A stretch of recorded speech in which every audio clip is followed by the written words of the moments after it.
Welcome, friends and collectors. You have joined me for an all-new 1/50th scale construction review. This will be the unboxing and review of the first gear Komatsu PC290LCi-11 hydraulic excavator. Now, this just isn't another excavator model. This one actually has a really cool selling point or part of this model, and that is that it comes with a tilt bucket. Some people may call it a grading, ditching, or cleanup bucket.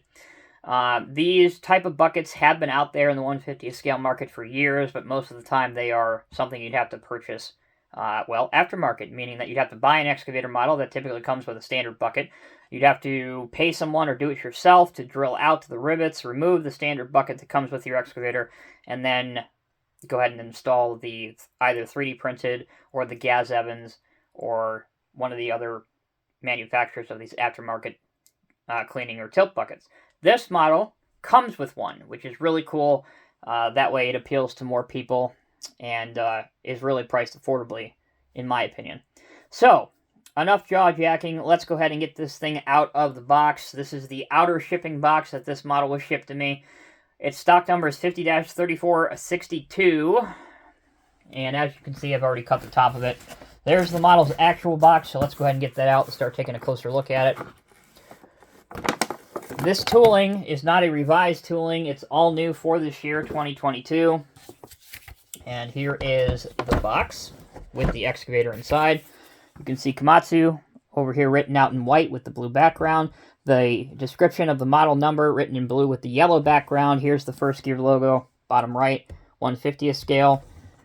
Description over here, and on the back you can see some information about the real excavator. If you want to read that, go ahead and pause my video. Here's some additional drawing information, some different poses and such. And over here, same thing. Underneath, here's all of First Gear's social media pages, all their copyright information, etc., etc. There's once again the item number. All right, let's go ahead and get this thing out of the box. So, place your bets now. How many twist ties will we have to deal with while I get this thing out? The model does come housed in two clear plastic formers that are taped, so you will have to cut those tapes the first time you want to get the model out of the box. And how many did you guess? I'm happy to tell you guys, guess what? No twist ties at all. So good marks on First Gear there. You guys know how I feel about twist ties and models. Absolutely useless, and they don't need to be there. The top comes off. I've already cut it. Here's our model. Be careful what you grab onto. There are some potentially fragile detail parts on this model that you could break off with some mishandling of it. And once you've done that, you're ready to display your model. Continuing the video with the details and decals chapter, you can see that they're pretty sharp. PC290LCi, very nicely done. Komatsu on the door. Intelligent Design Edition 2.0 down here. Komatsu written on the boom. A lot of the hydraulic lines, they're very flexible, which I like a lot. And these ones that are on the boom going down into the swing motor, etc., those are also very well done. And you can see the anti-slip texturing that's done up on top here. The handrails and stuff, they are soft plastic and flexible. As you can see, I am moving them. It would have been nice to see those in metal and a little bit better to scale, but it is what it is. One positive accent piece that I do like is this really thin aerial antenna, which also looks good on top of the cab. Komatsu, very nice. Big present on the back of the counterweight, looks good, along with these red painted accents. Here's where your camera would be, but in fact, obviously, there's no camera. It's just the little indentation of where it would be on the real machine. Again, here's some better detail of the track frames, and we're going to get there during the functionality chapter, but I'm happy to report that these two rollers up here, they actually do roll, and you can roll them. I'm rolling them with a pen, which is standing in for my modeling pick, which has gone on strike and disappeared like the rest of the country. At any rate, it does look good, and they actually function and look great and add to the overall look of the track frames and the tracks. Okay, on to the bucket. This is your tilt or your finish grading bucket. You can see the design on it looks really good. If we move it up here just a bit, you can see, and again, I'll get into this more in the functionality aspect, but just going over the detail, you can see the different wear plating that's underneath of it and how good it actually looks. With the machine straight on, looking at you, you can see some of the detail inside the cab, more hydraulic line detail on the underside of the boom where the hydraulic rams are. And that brings us back to where we started.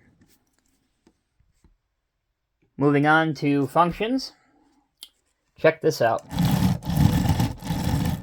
Tracks roll extremely well, even on a surface such as the review table with 0 friction on it.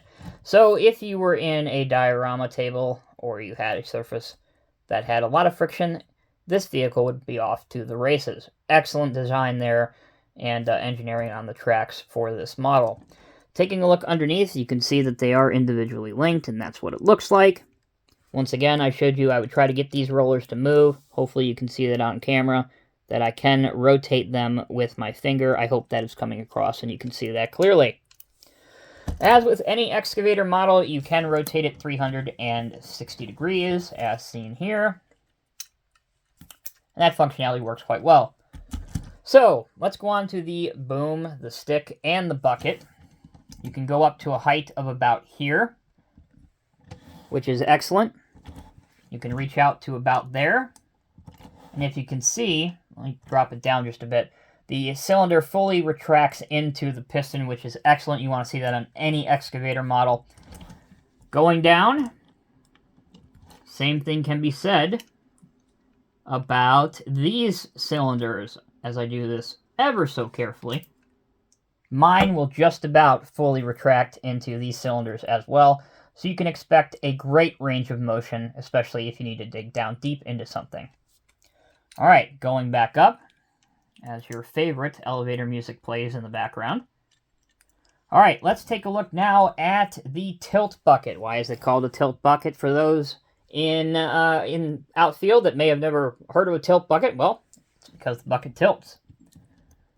These are very, very useful if you are in a confined space environment, or as I said, if you're trying to fill in a ditch or clean out the edges of a ditch so that it comes down into a V pattern. Just a couple different scenarios where you may find yourself needing a tilt bucket. Also, they're excellent for grading as well as cleaning up. So you can see that it does tilt. You can do it left, you can do it right, vice versa. It doesn't necessarily spin. Some of these buckets will spin 360 degrees. This one does not. And one big complaint I have, and it's really a pity that they didn't do this, because this model is already excellent. But one thing they could have done to take this to the next level is make this bucket removable. This bucket is not removable directly from the manufacturer. If you wanted to, by now you guys know you can always drill out those rivets. But every single excavator model at this price point, at this quality, should come from the factory, no matter who the manufacturer is, with the ability to have the bucket be removed. Okay. We've seen digging, we've seen how high it goes.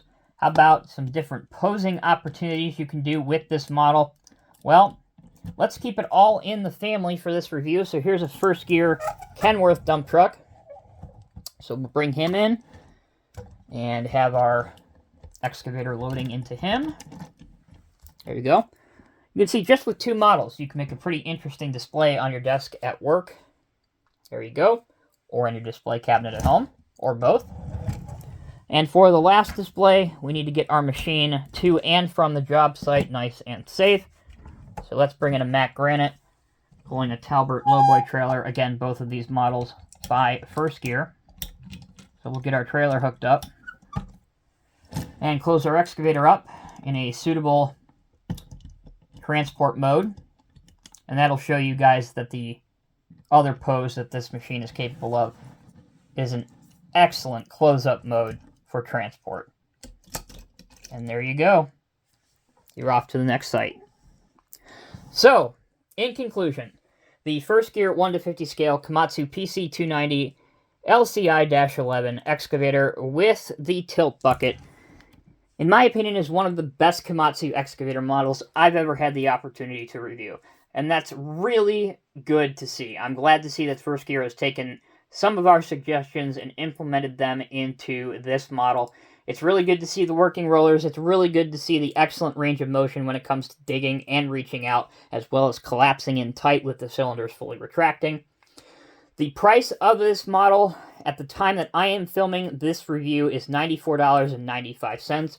I got mine from my friends at the Construction Diecast store, so visit constructiondiecast.com if you want to purchase this.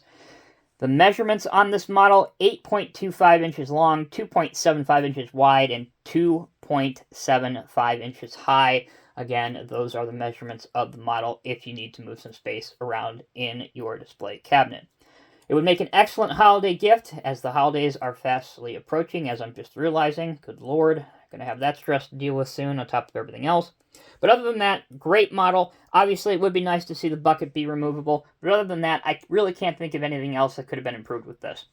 That'll do it for this video. Thank you all so much for watching. Thank you all for your patience during my recovery period with this orthodontist surgery and everything that's going on there. You guys could probably already tell I don't really have my voice back, so again, I owe you an apology. But just like everything, we're going to adapt, we're going to overcome, we're going to power through this, and there is light at the end of the tunnel. Thanks again for watching. We'll see you in the next review. Take care.